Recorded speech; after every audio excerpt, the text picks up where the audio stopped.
আমাদের প্রিয় নবী হযরত মুহাম্মদ সাল্লাল্লাহু আলাইহি ওয়াসাল্লামের একজন কালো সাহাবী ছিল।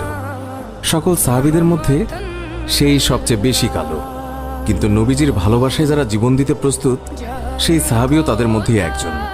প্রিয় নবীও তাকে অনেক ভালোবাসতেন। একদিন সেই কালো সাহাবীকে নবীজি বললেন, তুমি সারাক্ষণ আমার সাথেই থাকো, তাই আমি তোমার কাছে কিছু কথা জানতে চাই। তখন সাহাবী নবীজির কাছে মাথা নিচু করে বলল, হুজুর, আমার জান হাজির আপনার জন্য, আপনি শুধু বলুন কি জানতে চান। তখন নবীজি বলল, তোমার বিয়ের সময় হয়েছে, তুমি কি প্রস্তুত?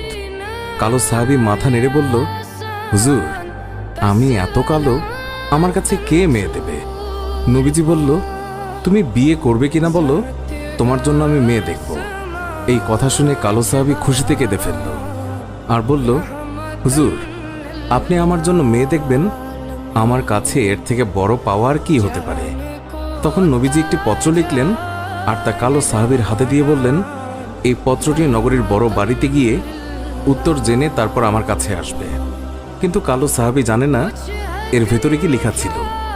নবীজির কথা অনুযায়ী পত্রখানি নিয়ে নগরীর বড় বাড়ির মালিকের হাতে দিল। নবীজির কথা শুনে তাড়াতাড়ি পত্রটি খুলে ফেলল মালিক। তার মধ্যে লেখা আছে, আসসালামু আলাইকুম, আমি মুহাম্মদুর রাসূলুল্লাহ সাল্লাল্লাহু আলাইহি ওয়াসাল্লাম আপনার কাছে আমার কালো সাহাবীর জন্য আপনার মেয়ের বিয়ের প্রস্তাব করলাম। আশা করছি আপনি প্রস্তাব গ্রহণ করবেন এবং আপনার সুন্দরী মেয়ের সাথে আমার কালো সাহাবীর বিয়ে দেবেন। ইতি মুহাম্মদুর রাসূলুল্লাহ সাল্লাল্লাহু আলাইহি ওয়াসাল্লাম। বড় বাড়ির মালিক নবীজির কথা শুনে কেঁদে ফেলল। আমার একমাত্র মেয়ে, মদিনায় যাকে সবাই চেনে হুরে মদিনা বলে। কিতাবে আছে মেয়েটি এতই সুন্দর যার জন্য মদিনার সবাই তাকে হুরে মদিনা বলে ডাকত।